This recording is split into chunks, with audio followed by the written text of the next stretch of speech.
Aê, estamos ao vivo para todo o Brasil, todo o mundo, todo o universo cinema para o nosso programa número 66. Quem diria que teríamos a edição número 66? Já peço desculpas por esse barulhinho que pode estar um pouco a mais hoje aqui, porque eu estou aqui no segundo andar hoje, mas vamos tentando guiar aqui o nosso querido programa. Estou muito feliz hoje de receber mais um cineasta brasileiro. Ele tem muitos documentários interessantes. Um filme que praticamente é um filme sobre um cinéfilo, né? Então, tudo sobre cinéfilo é sempre muito bem-vindo. Tem mais de um filme, né? Tem várias coisas do universo cinéfilo na obra deste nosso convidado de hoje.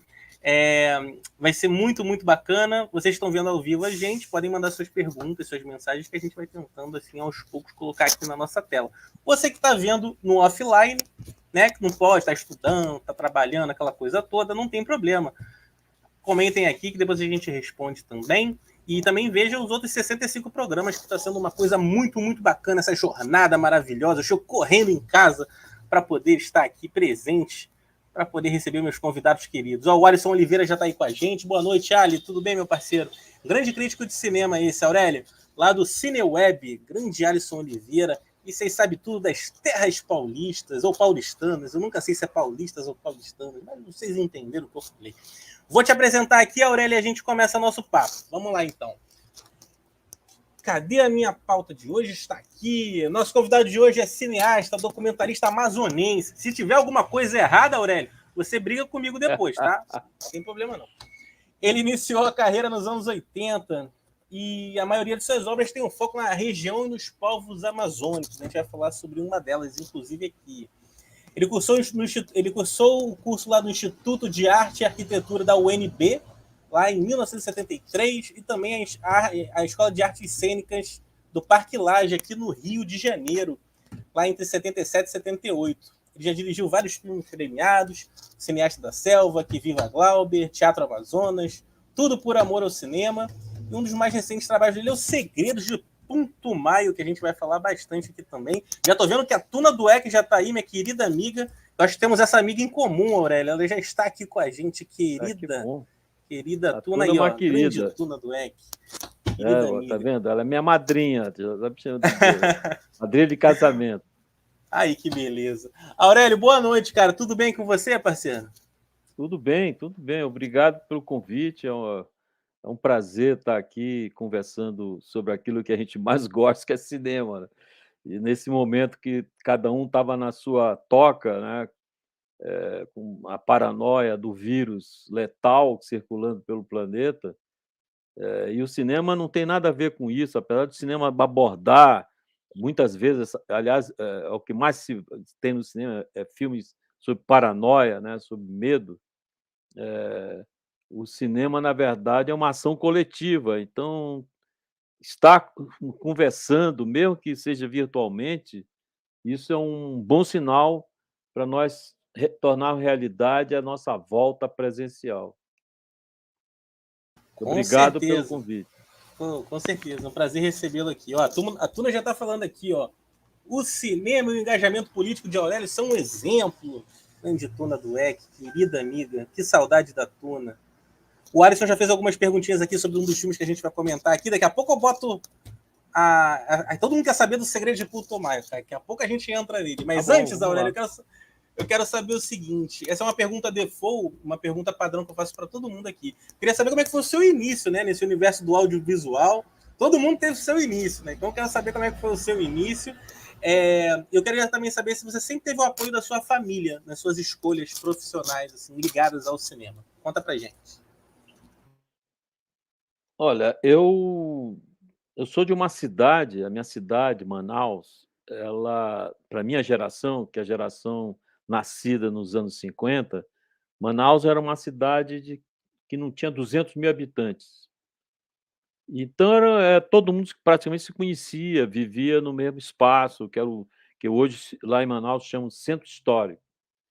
E da minha casa eu vi o Teatro Amazonas, e da minha casa eu era cercado por 5 cinemas. E que eu via passar um funcionário que carregava as latas de um cinema para o outro, ele passava em frente da minha casa. Então, aquele cara muito apressado, sabe? E era o personagem, eu cresci vendo essa pessoa, né. E aí na verdade, o que despertava era assistir os filmes proibidos. Na medida que quando eu tinha 12, eu queria entrar no filme de 14, queria 14, eu queria em filme de 18 e assim por diante. Eh, mas a minha família não me deu força para isso. Assim, me lembro quando eu falei para meu pai que eu queria fazer cinema, ele foi reagiu, contra imediatamente, né. E eles queriam que eu fosse um arquiteto, né. É mais porque o meu avô materno, que era um nordestino que migrou pra Amazônia no final do século dezen no início do século XX, ele veio naquela coisa de ficar rico, né, que era a grande onda da borracha, riqueza, etcétera. E quando ele chegou na Amazônia, ele viu que ele ia ser escravo. E ele fugiu, né, dessa situação e foi parar numa cidade, ele foi acolhido, pelo padre, então ali ele formou a sua vida. Ele era um cara, extremamente, qualificado, ele ele se transformou no mestre Joaquim. Ele sabia fazer cadeira, mesa, porta, janela, construiu igreja, construiu casa. Então ele virou o mestre Joaquim. Então, ele era um arquiteto sem diplomas, né. Então, a verdade, eu teria que realizar esse sonho de ser o arquiteto com diploma que meu avô não foi. Mas, eu fui muito cedo para Brasília, com 15 anos, 16, 15 anos de idade. Fui com Milton Ratum, hoje escritor primoroso, né, da literatura mundial, né, não digo nem mais, o Milton não é mais, nem amazonense, nem brasileiro, ele é do mundo, né. Então nós saímos juntos para Brasília e fomos estudar, enfrentar uma realidade que era bem adversa à nossa, e em Brasília, dentro da adversidade, eu fui então procurando o caminho do cinema, que não é fácil, né, é uma elite, sobretudo naquela época, onde a tecnologia era muito mais restrita, e fui fui acabando indo para o Rio de Janeiro. No Rio de Janeiro fiz contatos, fui trabalhar em teatro, trabalhei com pessoas muito bacana, por exemplo, com a Marieta Severo. Imagina, eu contracenei com o Wilson Grey, né. Trabalhei, em cinema com o Arnaldo Jabor, no filme dele, O Casamento, fui assistente de direção do Luiz Rosenberg Filho, na Suntina das Américas, e trabalhei como ator no filme do Oswaldo Caldeira, chamado A Juricaba. Então, e fui assistente de direção da peça A Ópera do Malandro, do Luiz Antônio Corrêa. Enfim, eu fui sendo formado dentro dessa bolha, né, não só de cinema, mas de teatro, mas eu só fui conseguir fazer o meu primeiro filme mesmo, que em Brasília eu fiz Super 8, fiz 2 Super 8, e mas foi já nos anos 80, eu ganhei uma bolsa da Funarte, e eu fui fazer um documentário sobre o Guaraná, com os índios Sateré-Maué, que tem a ver essa cidade, os índios que habitam, que tem o nome dos índios, que é um município chamado Maués, no Amazonas, de onde são os meus pais, onde nasceram meus pais, onde eu tenho muitos parentes lá até hoje. E eu voltei lá para contar a história de como se produzia, se cultivava o guaraná dos índios Sateré-Maué. E e aí começou a história, né. Quando eu, acabei me envolvendo numa luta política, demarcação de território dos índios, foi uma luta muito grande. Acabei fazendo outro documentário, não só sobre o Guaraná, mas sobre a luta, chama, O Sangue da Terra. E nesse momento, eu fui convidado para voltar para São Paulo, para fazer parte de uma equipe que criou o Globo Ciência. Foi 84. Aí eu tô dentro da indústria, né, audiovisual, né, tô na produção de imagem a nível industrial, que era a televisão, e foi uma experiência muito importante e formadora, porque eu tive sorte de estar convivendo com pessoas muito criativas e muito qualificadas. E eu só fui depois, trabalhando em televisão, fui assistente do Walter Avancini em minisséries, fui para a TV Cultura, convidado pelo Roberto Mulaert, aí para fazer um documentário sobre o ciclo da borracha. E enquanto não conseguia levantar a grana para fazer esse documentário, que era 2 episódios, chamou-se A Árvore da Fortuna, eu fiz, nesse ínterim, o documentário Que Viva Glauber, 1991. E aí não parei mais, foi um documentário atrás do outro, eu deixei de fazer trabalhos ligado a, sei lá, comercial, a institucional, e me dediquei ao cinema documentário. E Bacana. Pô, é essa que é a minha trajetória. Que bacana, que bonita trajetória, show de bola. A gente recebeu um monte de gente aqui também da UNB, também, o pessoal que frequentou bastante lá essa faculdade aí também, grande formadora aí de grandes mentes pensantes do nosso cinema. Às vezes começam em outra área, mas vai sempre pro cinema. O cinema tá ali, sempre ali pertinho. E aí vai colocando aqui. Show de bola, excelente, Aurélio. Só mandar um abraço aqui pro Carlinhos, que está aqui com a gente, ó. Grande Carlos Alberto Matos, meu querido amigo, grande Carlinhos. Encontrei com o Carlinhos lá no protesto contra o fechamento do Estação Botafogo aqui no Rio de Janeiro, né? Querem demolir lá o cinema tão histórico aqui no Rio de Janeiro, na Voluntários da Pátria. Estávamos lá no Abraçaço, grande Carlinhos, Carlos Alberto Matos, cara que eu admiro demais, já esteve aqui também no nosso programa. Mandar aí um beijo pro Alisson, Patuna, o Carlinhos, todo mundo que está assistindo a gente aí, mandem suas mensagens que a gente vai colocando aqui para falar com o Aurélio. Aurélio, seguinte, e tudo por amor ao cinema, você fala sobre um dos personagens mais importantes da história do cinema brasileiro, assim, pelo menos na cabeça de muita gente que gosta de cinema, né? Sempre o nome dele tá rodando em várias rodinhas, em várias conversas cinéfilas, né? Eu fui o programador do Cinejoy em Copacabana durante muito tempo, e o nome dele sempre pintava lá nas rodinhas para a gente conversar sobre. Falavam sobre as histórias dele e tudo mais, que é o Cosme Alves Neto. Eu queria saber como é que você chegou nesse projeto, como é que esse projeto chegou até você, como é que foi fazer aí um filme contando um pouco da trajetória dele. Interessante. Eu conheci o Cosme antes de conhecer o Cosme. Exatamente como você. Em Manaus, eu ouvia falar de um cara que estava no Rio, e que estava no Rio, estudava no Rio, e que mexia com cinema. E eu morava, a minha casa ficava a uns 200 metros do Cineclube, que ficava dentro da biblioteca pública de Manaus. E do outro, em cima funcionava, de um lado, o Cineclube, e do outro lado, a Pinacoteca, onde eu fazia curso de desenho, enfim, pintura. Assim, eu ocupava meu tempo, né? Embaixo da biblioteca. Nas férias, eu ia lá para encontrar pessoas, para ler livros, discutir, fazer amizade. E lá nesse cineclube se falava sempre nos debates que tinha, porque passava aqueles filmes faltando fotograma, todos riscados, né, tal. Por exemplo, os Vitelloni, né, porque eu vi, eu fiquei muito impressionado. Foi um filme que me arrebatou, esse filme, As Boas Vidas, do Fellini. Foi o primeiro filme que eu assisti na minha vida, que me agarrou, assim, me sacudiu. Eu ficava com ele pensando, mas eu preciso ver esse filme outra vez. E eu não conseguia, né? Porque eu passava uma vez e nunca mais passava aquela história.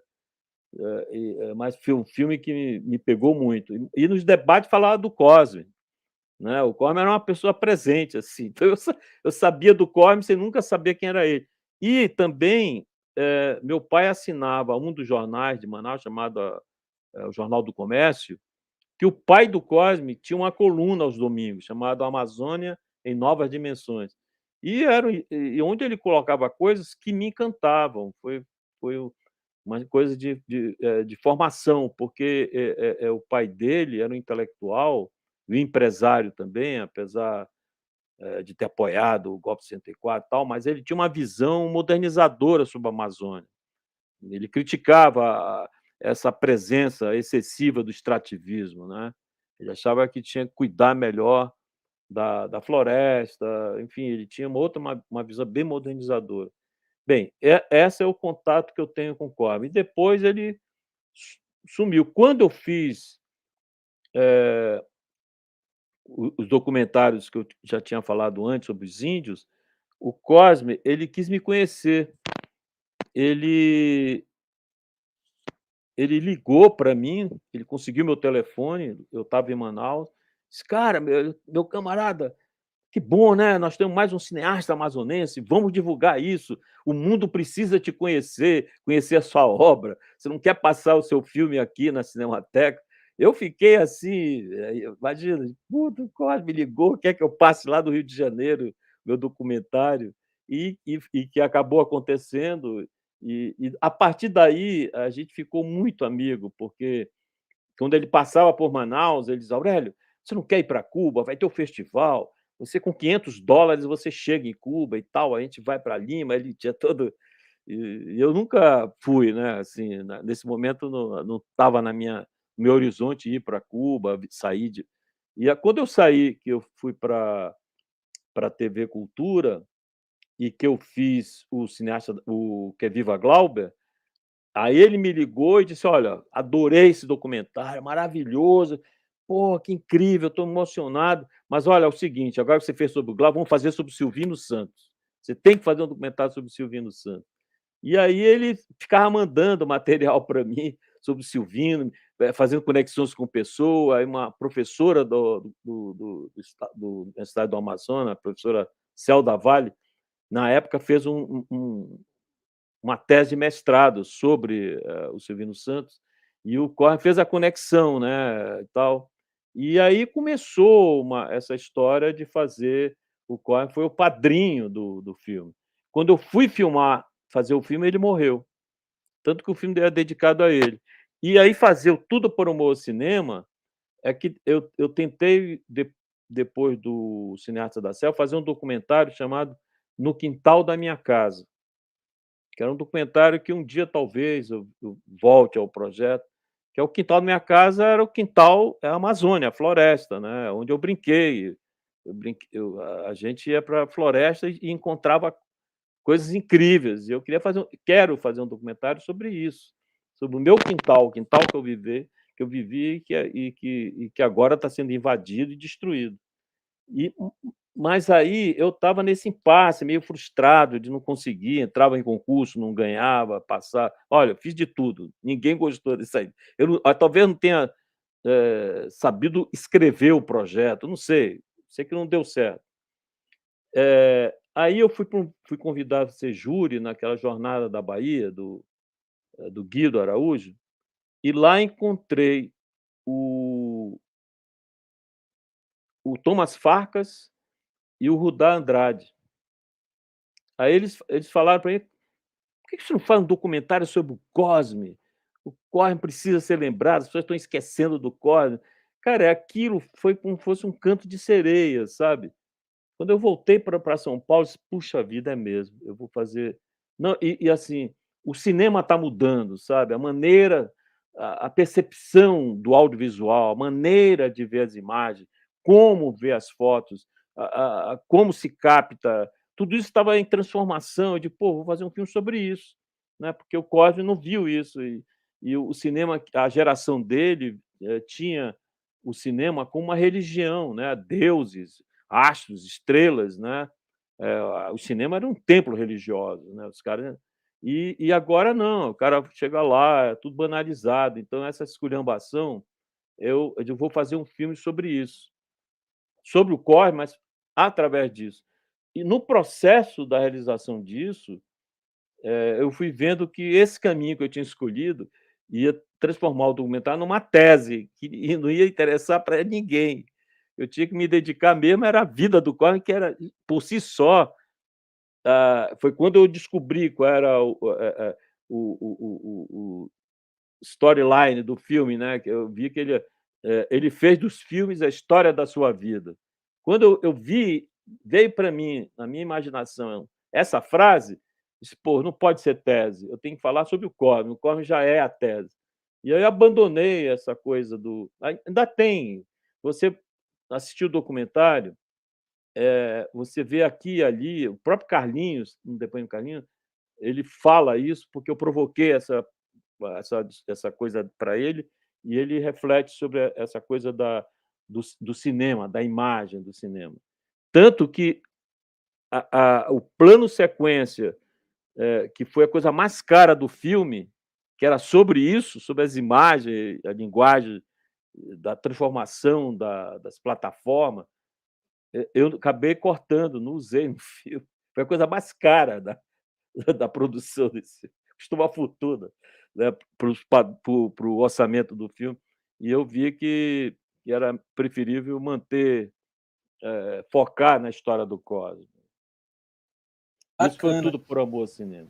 bacana, muito bacana. Legal a história. O Carlinhos falou aqui, ó. Eu dei o depoimento para esse filme. O Carlinhos está falando aí, ó. Deu um pequeno depoimento pro filme, ó. Show de É bola. iluminado, o depoimento dele é iluminado. Carlinhos é fera, show de bola. Aurélio, seguinte, vamos falar então dos Segredos do Ponto Maio, que tá todo mundo mandando mensagem aqui.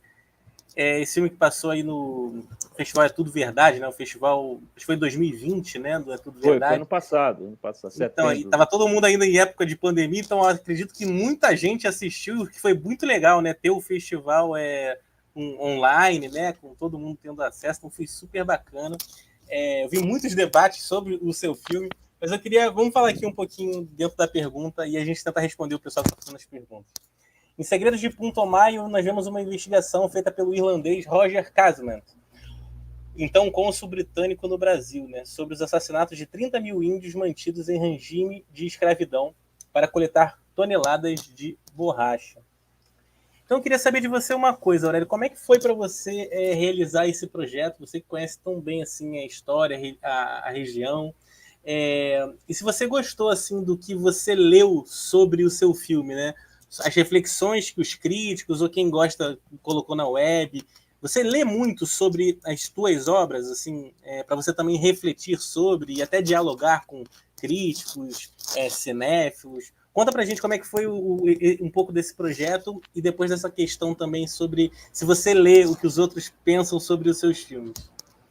Vou começar assim, chega um momento da sua vida, sabe, que você olha assim e diz: "Poxa, mas os meus filmes, eh, ele segue a mesma linha, né, assim, é como se eu estivesse refilmando e querendo acrescentar um ponto no conto, entendeu? Enquanto sabe, essa coisa de quem conta um conto aumenta um ponto, sabe, assim, é uma coisa, você começa a descobrir que os seus documentários, eles dialogam, eles têm um a ver com o outro. E comigo não é assim, não é diferente. Eh tanto que o historiador que eu me baseio, que escreveu o Diário da Amazônia de Roger Casey, que é o Angus Mitchell. O Angus, inclusive, morava no Brasil, eu acho que ele ajudou no roteiro do Carlota Joaquina, da Carla Camurati. Foi quando ele me conheceu, eu tinha feito 2 documentários, aquele documentário que eu falei antes do A Borracha, A Árvore da Fortuna, e depois Cineasta da Selva. Nos 2 documentários aparece o Roger Casey, mas muito, assim, de passagem, né. Eu cito, eu tinha estudado ele, achei incrível, assim, achei interessante, porque ele estava presente numa bibliografia, ampla, né, mas ele não no meus documentários eles são citados. O Angus, que tinha feito esse livro, que é a tese dele, tinha quase 500 páginas, que é o Diário da Amazônia de Roger Casement, ele, quis me conhecer, porque eu disse: "Pô, como é que você sabe da história do Casey?", né, aí tinha a ver com a história da Amazônia, né. Eu quando eu estava pesquisando para fazer o documentário da borracha, que é A Árvore da Fortuna, eu bati de frente com um livro, com um clássico, que é um clássico, escrito pela Rosa Luxemburgo, chamado Acumulação do Capital. E na Acumulação do Capital da Rosa Luxemburgo, ela se baseia no relatório que o Casey escreveu sobre essa ação, do empresário que explorava os índios para tirar borracha. E o sistema de relação de trabalho que se instalou na Amazônia naquele momento, que ela, segundo a Rosa Luxemburgo, ela fala, assim, em linhas gerais, tá? Vou citar de cabeça. Assim, você quer saber o que vai acontecer com o capitalismo no século XX? Basta olhar o que o Império Britânico instalou na Amazônia para explorar a borracha. Lá eles criaram um sistema de trabalho que nós podemos denominar como escravidão do débito. Ela escreve essa palavra, escravidão do débito. Quando eu bati de olho nisso, eu digo, puta merda, escravidão do débito é o cartão de crédito. Quer dizer, realmente ela viu longe, né? Hoje não, todos nós estamos sob o sistema de barracão. Nós temos um cartão de crédito, a gente gasta sem ter, e assim é bom para os bancos, porque você sempre vai estar devendo e você sempre vai estar atrelado e estar preso aos seus interesses, né, do sistema financeiro internacional.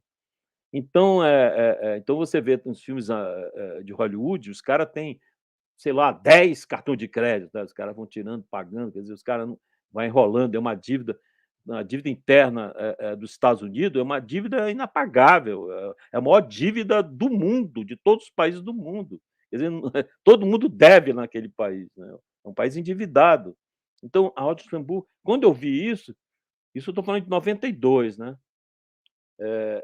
Eu disse, nossa, que loucura que é isso e tal, é preciso pensar sobre isso. Fiquei com isso na cabeça, entendeu?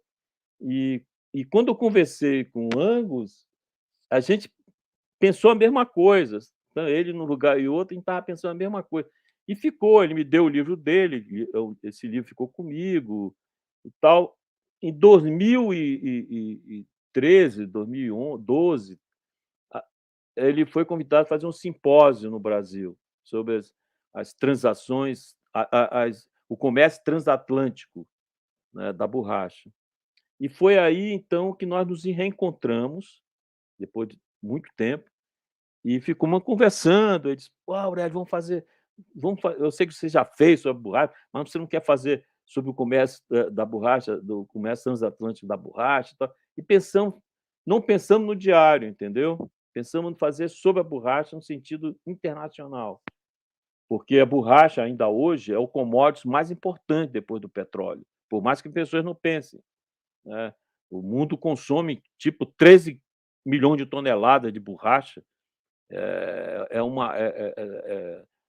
se consome mais do que se produz. Sem a borracha, nós não estaríamos aqui conversando.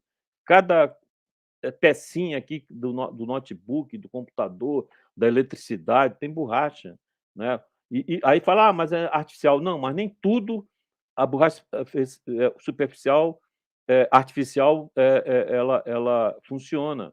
Né? Pneu de avião tem que ser borracha natural. Preservativos tem que ser luvas médicas, tudo tem que ser borracha natural. Então, a produção de borracha é enorme.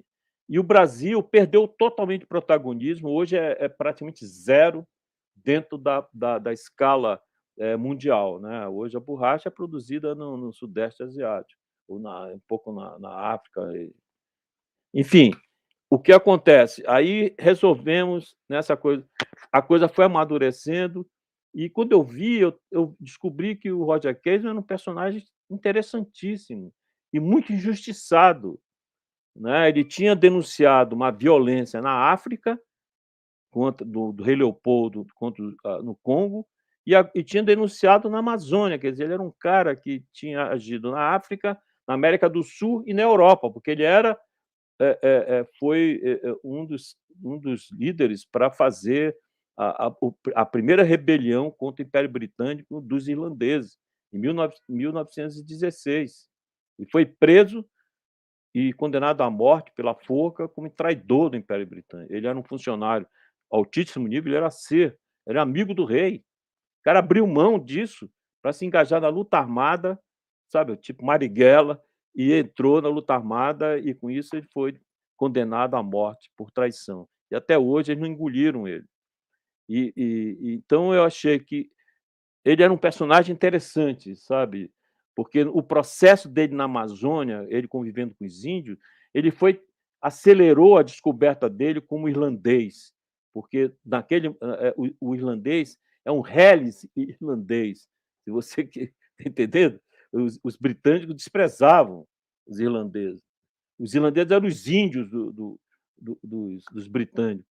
E quando o Roger que ele percebe isso, ele vai em busca da sua origem e, e assume radicalmente. Ele vê que não tem outra maneira de libertar a Irlanda do Império Britânico se não for pela luta armada.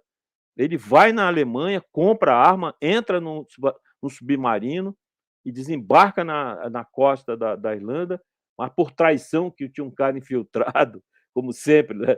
Tem um cara infiltrado, denunciou, ele foi preso, mas a rebelião aconteceu, né? Eu mostro no filme isso. Então, o filme tem essa coisa do índio, né? Por exemplo, quando eu fui entrevistar os índios, lá no Putumayo, eles falaram assim, se não fosse o Roger Casement, a gente teria sido exterminado, porque ele denunciou na Europa o que estava acontecendo aqui e ninguém estava sabendo.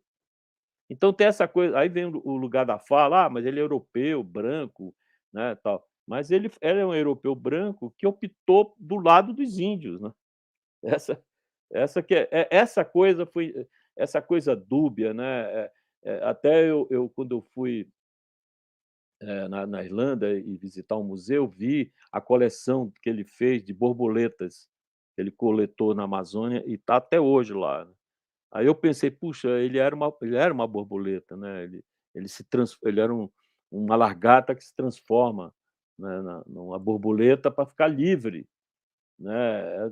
Então foi toda essa metáfora da transformação de um cara que se assume depois revolucionário e entrega a sua vida por uma ação transformadora. Né? E até hoje ele é visto um certo preconceito, entendeu? Mesmo na Irlanda. Na Irlanda se desconhece o fato dele na Amazônia, sabe? O filme é um documento para os próprios irlandeses também, não é só para nós brasileiros, nós latino-americanos, porque essa história se passa na tríplice fronteira, né? Brasil, Peru e Colômbia. Então, também é sul-americana, na Amazônia, em 3 pedaços da Amazônia. Bacana. Ó, a Tuna, o Aurélio, ela tá perguntando aqui como é que você conseguiu a locução do grande Stefan Rie aí para o filme. Como é que foi esse processo?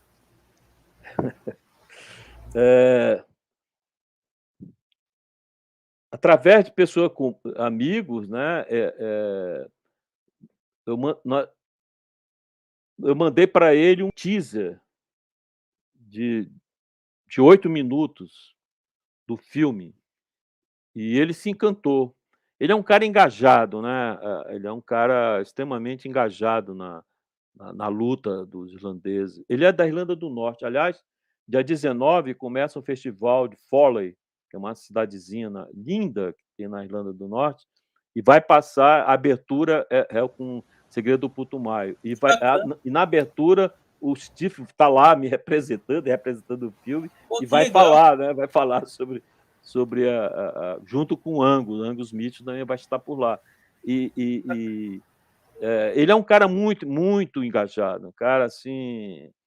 Quando ele viu, ele se apaixonou pelo filme, ele aceitou, sabe? Foi incrível. E aí nós tivemos uma reunião, eu fui até a Dublin, fui encontrar com ele, a gente conversou e foi uma coisa incrível. Foi uma experiência para mim, em termos profissionais, sabe? A maneira como ele trabalha, como um cara do nível dele, entendeu? Que participa de grandes produções, como que ele elabora a criação. É muito interessante, sabe? Foi uma coisa, foi um aprendizado. E nós viramos amigos agora. Assim, espero a gente, quem sabe, se encontrar novamente para trabalhar. Vamos ver. Com certeza. Ó, o Alisson tá perguntando. Queria saber se o Aurélio já pensou em fazer um filme narrativo, de ficção, né? Ficção sobre o Casement. O que você acha, Aurélio?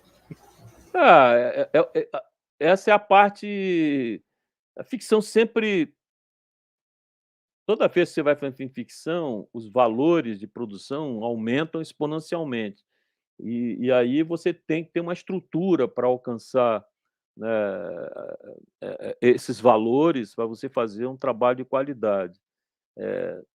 Eu não pensei, apesar das minhas anotações, se você pegar minhas anotações, parece um filme de ficção, porque eu vou inventando cenas, mas tudo é para eu, eh eh eh eh eh, me abastecer contra a minha frustração de não poder fazer a ficção, né.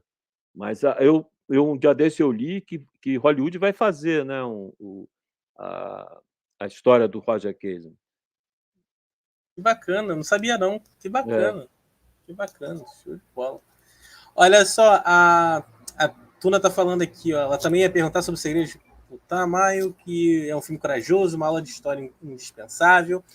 O Alisson também tá perguntando uma coisa aqui, ó, vai estrear no cinema, vai direto pro streaming? Como é que vai ser aí o lançamento? Você tá com a O2, né, no é o 2 lançamento do Play. filme? Como é que tá aí? Vai ter cinema? Tem que ter cinema, né, Aurélio? Ah, vai ter, não vai. E como ele está ainda em alguns festivais no exterior, e eu também, assim, a minha, eu sou traumatizado com essa experiência não presencial, entendeu? Isso me frustra, isso me deixa magoado, sabe? Assim, vários festivais convidaram e nós não aceitamos. Depois a gente decidiu, eh, vamos pelo menos vamos selecionar então, porque assim, realmente é frustrante, porque você não tem, sabe, a coisa tátil, física, aquele momento de encontro, que é o cinema. O cinema sem isso não é nada, entendendo? Assim, senão vira, sabe, uma coisa meio magética, completamente abstrata. Então, a nossa ideia é lançar o filme em cinema, né? Claro que vai ficar 2 semanas em cartaz, que é documentário, preto e branco, então, enfim, talvez, eu espero que seja no final de fevereiro, início de março, eu acho que já está mais definido, as pessoas já estão mais, na rua, né, já estão sem tanto medo, e depois vai para o streaming, né, depois vai para os canais onde hoje, o mercado tá direcionado, né. Show de bola. O Alisson tá falando, é um filme tão bonito, tem que ver no cinema. Muita Ah, gente elogia bastante seu documentário, Aurélio. Parabéns aí. Eu queria falar que o Jair Silva, lá da O2, que é o programador da O2, já esteve aqui também com a gente. O teu filme tá em boas mãos, cara. O pessoal da O2, os caras são feras demais, cara. Eles conseguem verdade. Não, sempre a gente salas bem tem. bacanas. Tem muitas produções brasileiras caindo na mão da O2 e eles fazendo um trabalho muito interessante mesmo. Então, Não, assim, salas que talvez outras distribuidoras nem colocavam. eles são É muito engajados, né. O que é legal é que eles são engajados, né, São cinéfilos. eles São, sabem que meu eles gostam do filme é um cinema, filme né? político, sabe. É que nem o Marighella, sabe, não tem essa de, você passar pano no filme Marighella, sabe. É um filme de confronto, cara, sabe. É um filme de ação, sabe, não é um filme para você só comer pipoca, sabe. É um filme de ação, é um filme para quando acabar você gritar: "Fora Bolsonaro", sabe. É uma outra coisa, é um cinema de ação. Então, esse documentário sobre o Segredo do Putumayo, ele tem esse espírito também, sabe, porque, essa matança, aliás, os índios lá do Putumayo, eles chamam esse período que eles viveram, que os ancestrais deles viveram, de holocausto indígena, entendeu. Assim, Caramba, oficialmente foram 30.000 índios, mas eu tenho a impressão que foi muito foi mais, muito mais, né? porque tribos foram dizimadas, extintas, entendeu? Extintas. Então, hoje você vê os índios, né, numa luta, eles estão atualmente muito politizados, sabe? Uma consciência política do seu papel no mundo, sabe? E também dentro dos desafios que se coloca a Colômbia hoje, né?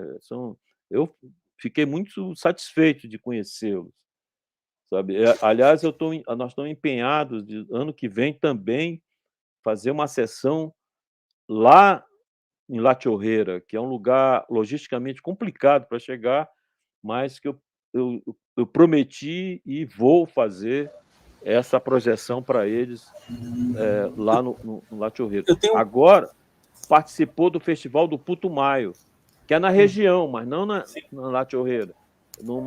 Na capital do Putumayo, no Bocoa, tem um festival de cinema ambiental, e eles convidaram para passar o filme, e aí foi incrível.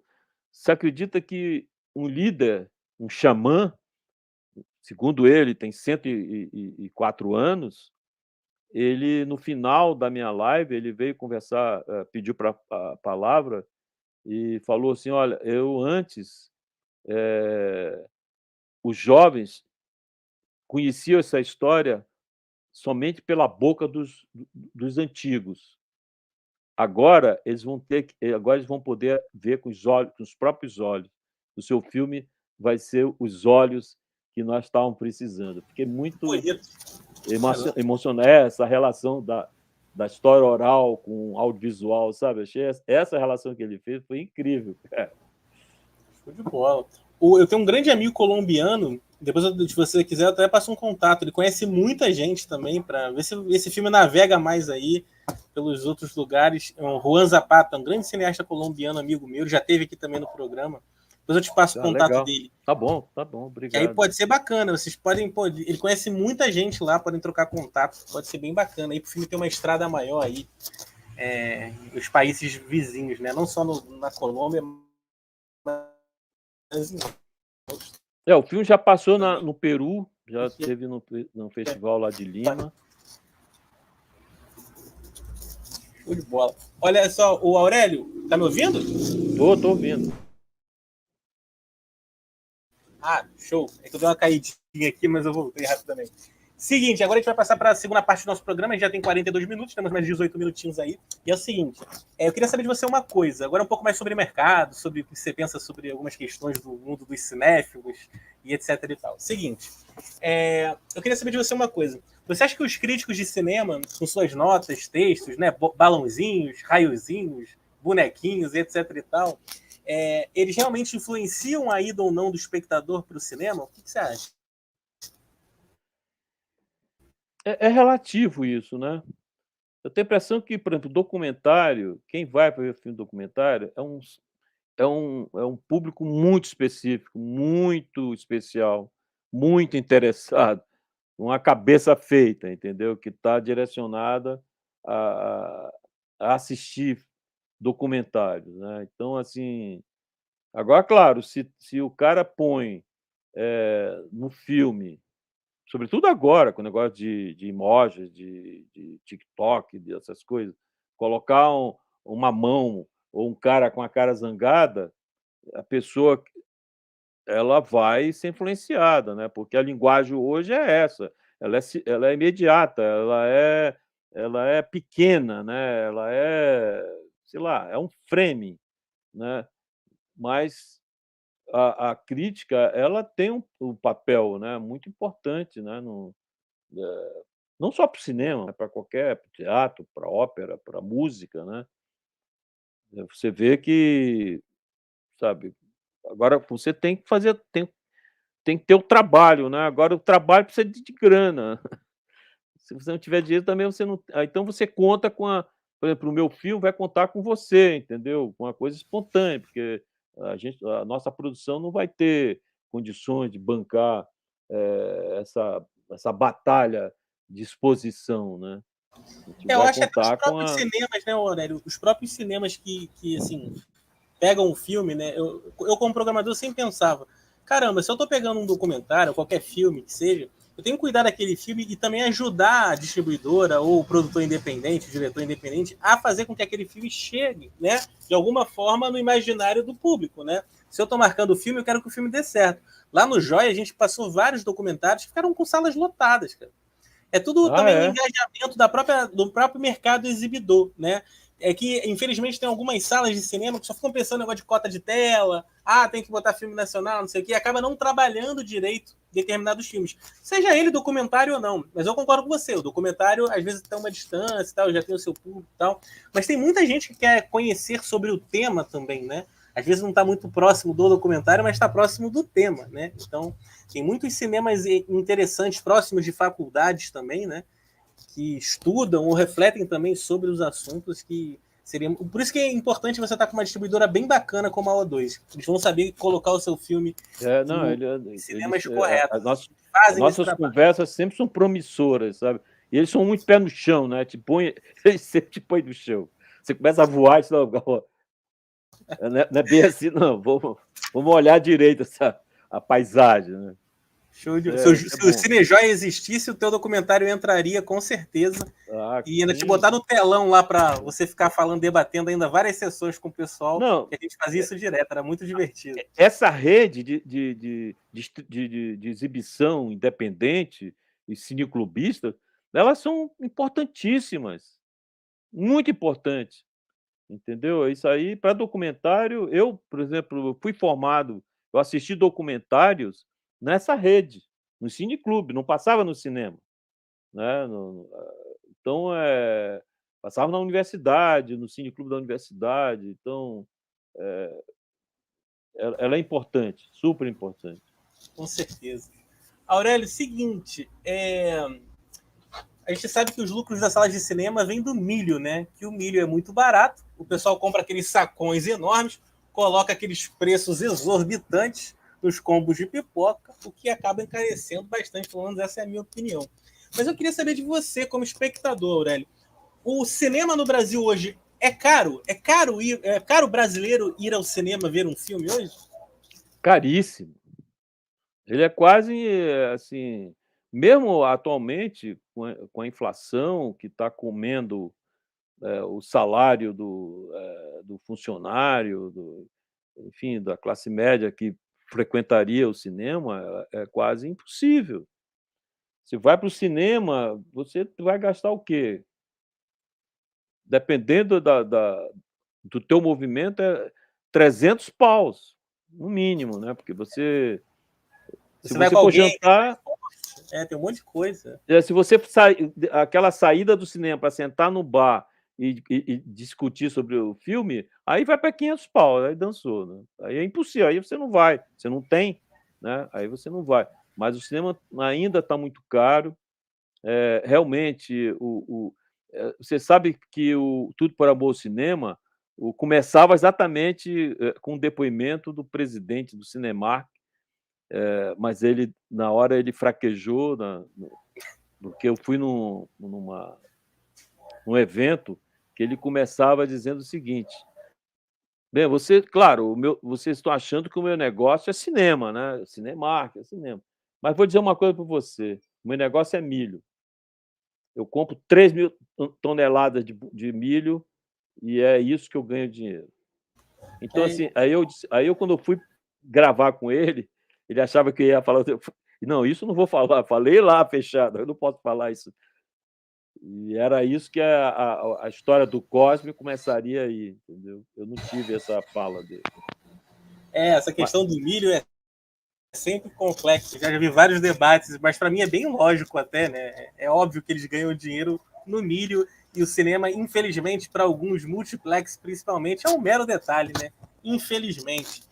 Mas, o Aurélio, seguinte, o Tropa de Elite, o Aurélio, foi um dos longas mais badalados do nosso cinema, né? Teve uma bilheteria muito grande, né? Tanto o primeiro quanto o segundo filme.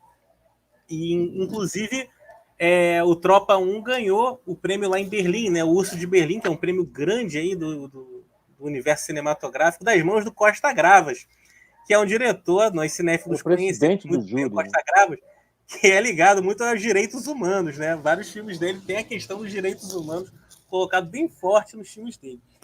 E para algumas pessoas, o Aurélio, acham que esse filme ele pode ter acendido de alguma forma uma chama fascista no povo brasileiro.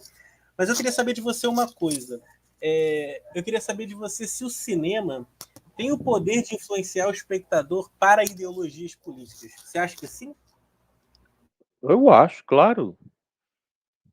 A imagem sempre foi usada para manipular as pessoas. Por exemplo, na Igreja Católica tem aquela via sacra, né, para quem é católico sabe o que é, que é como se fosse uma história em quadrinho da trajetória de Jesus Cristo. Aquilo ali é como a maioria dos católicos que eram analfabetos, era maneira de doutriná-los, né. Então, assim, sempre foi usada a imagem, foi usada para isso. Olha, um dia desse estava lendo um artigo falando o Reino Unido, o governo da Inglaterra, entrou com mais de 50 milhões de dólares no último filme do 007. Porque o que é o 007? É a última imagem de que o poder, do famoso império onde o sol nunca se punha, ainda se dá algum valor, entendeu? Ainda, puto, 007 é britânico, né? Então, essa chama da eficiência do Império Britânico, né? Então, claro que o governo pôs uma grana preta e vai pôr mais ainda, né? Porque é a forma de eles venderem uma imagem que lhe resta ainda, né? As poucas imagens boas que eles têm ainda é essa. Assim como os filmes de guerra, né? Dos Estados Unidos, que é um país que está em guerra há 200 anos, tem que formar guerreiros o tempo todo. Então, os filmes deles são patrocinados pelo Pentágono, pela CIA, enfim, pelo governo, para produzir e estimular, né, a onda de guerreiros, né? Então você vê os jogos eletrônicos, tudo isso é para formar quadros de guerra. Nos anos 60, quando começou, por exemplo, a luta de guerra de guerrilhas, né, os filmes politizados, eles foram exercer um papel preponderante na formação também de uma consciência revolucionária, né, assim, pô, a Batalha de Argel foi um filme importantíssimo. Os Companheiros, né, o filme, vários filmes exerceram essa função, né. O Terra em Transe, né, causou uma comoção dentro da geração, daquele momento, né, houve uma grande assembleia, né, lá no MAN, onde se debatia até a execução do Glauber, né, que era um pequeno burguês, ninguém aceitava aquele final, sabe. Tinha que ser um final mais revolucionário, mais aquela dúvida, aquela coisa psicológica dos protagonistas, e isso não era aceito pelaquela geração que estava pronta para entrar na luta armada. Então o cinema sempre foi por isso que por que agora nós estamos vivendo, sabe, esse boicote, esse desmonte contra a produção audiovisual? Exatamente porque, eles querem interromper a produção de uma imagem autêntica. E eu não digo assim, porque quando você faz um filme sobre, tipo assim, Tropa de Elite, eu não creio que o Tropa de Elite causou o surgimento do fascismo no Brasil. Eu acho que ele é produto disso, né. Eu vi, por exemplo, eu fui assistir o Tropa de Elite 2 no cinema popular, no centro da cidade aqui de São Paulo, para exatamente para ver como é que era. As pessoas vibravam, né, porque, eh, uma pessoa despossuída dos seus direitos, sabe, uma pessoa que quando entra numa loja é discriminada, porque é preta, porque é pobre, porque está com a roupa assim assado, ou porque, enfim, essa pessoa, o que resta para essa pessoa diante da vida? Né, senão, uma vingança, né. Então, essa vingança, essa violência, quando ela é muito primitiva, ela está pronta para ser cooptada pelo fascismo, porque o fascismo ele se alimenta desse ódio e dessa violência primária, sabe, sem data, sem substantivo, sabe. Isso está no filme do Bertolucci, no Novecento, ele mostra muito bem isso, ele mostra muito bem isso, né. Você tem no outro filme, no Conformista também, onde mostra o Lacombe Lucien, por exemplo, também, do Mal, mostra quando o Lacombe Lucien é cooptado para ser um agente, né, dos nazistas, né, na França. Então, assim, o cinema tem esse papel. Eu acho que o cinema é importantíssimo. E eu acho que o cinema sempre, por isso que o cinema nunca vai acabar, entendeu? Porque está ligado à nossa maneira, à nossa existência como humana. Sabe, a gente sabe das outras pessoas pelo cinema. Quando a gente vê um filme coreano, ou um filme iraniano, e que você entra na casa e vê as pessoas, você vê como elas vivem, né? Quando você vê um documentário da China, né, que um filme feito por exemplo, uma pessoa que critica, né, você descobre como é que funciona aquele regime, né? Como é que é. Então, acho que o cinema tem esse papel, né? Quando você vê um filme como Marighella, ele tem qual o papel? De resgatar um personagem que foi sonegado, né? Que foi jogado assim por a escuridão, e de repente alguém põe uma luz, por mais que não seja aquela que você gostaria que fosse, mas é essa que nós podemos fazer. Então, acho que é aí que está a importância, né? Naquele momento que o Joaquim Pedro faz Macunaíma, ele mostra aquele Brasil. Era o Brasil possível de ser mostrado, né? E quando você vê o Macunaíma hoje, você identifica esse Brasil ainda, né? Então, a gente se reconhece ali de algum modo, né? E assim por diante. Pô, show de bola, caramba. Show de bola, né? Concordo plenamente aí com praticamente tudo que você falou. Show de bola. Que bom, obrigado. Olha só, a gente já está chegando no final. Aí agora é o Boomerang Cinéfilo, que é o seguinte: lembra do programa da Marília Gabriela, que ela fazia uma pergunta, aí a pessoa respondia com uma frase, com uma palavra, alguma coisa assim, tipo um ping-pong? Aí a gente encerra o nosso programa, tá? Então vamos lá. Aurélio, o que mais incomoda um diretor de cinema?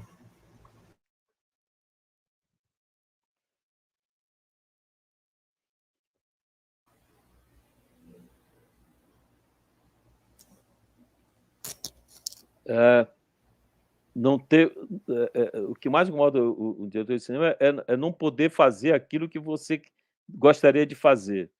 Sempre, mas ao mesmo tempo, isso é algo contraditório, né? Isso te obriga a recriar aquilo que você imaginava ter criado, né? Então, também cria essa dialética, né? Na frustração. Bacana, bacana. Indica um filme brasileiro que você acha que poucas pessoas viram, mas ele é muito bom e as pessoas precisam assistir. Eu sei que deve ter alguns, mas fala um filme brasileiro impactante para você que você acha que poucas pessoas viram, precisam assistir.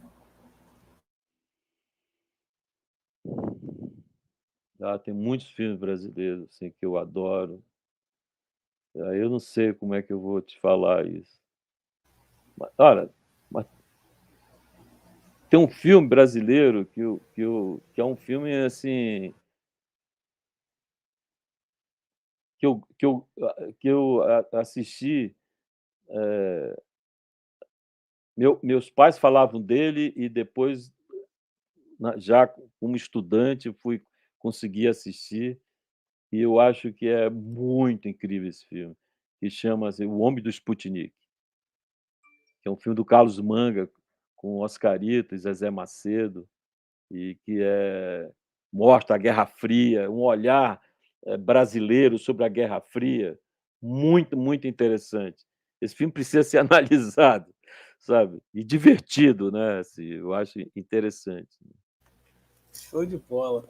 Aurélio, estamos chegando ao fim. Pô, tinha que ter até aquela musiquinha do Jô Soares. Ah, foi muito legal o papo, cara. Pô, adorei. Pô, obrigado aí pela aula aí de sociologia sobre a região amazônica, sobre os indígenas, sobre o que você pensa aí sobre a vida e sobre esse universo do cinema, né? Sobre as reflexões da sociedade de alguma forma, né? A gente acaba fazendo todo esse paralelo. Muito obrigado aí pela aula que o senhor deu pra gente.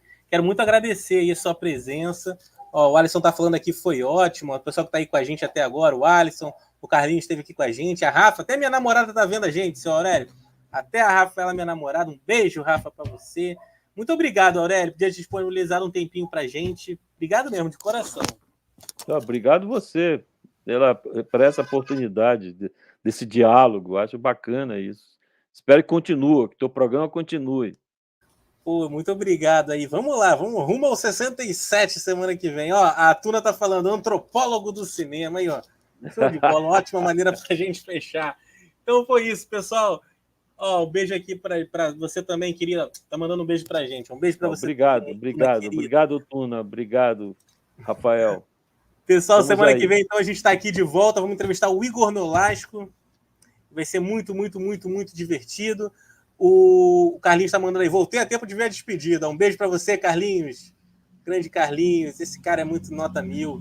Beijo para você também. Legal. Minha namorada está aí também. Beijo, Rafa, para você. Obrigado por estar aqui na nossa audiência.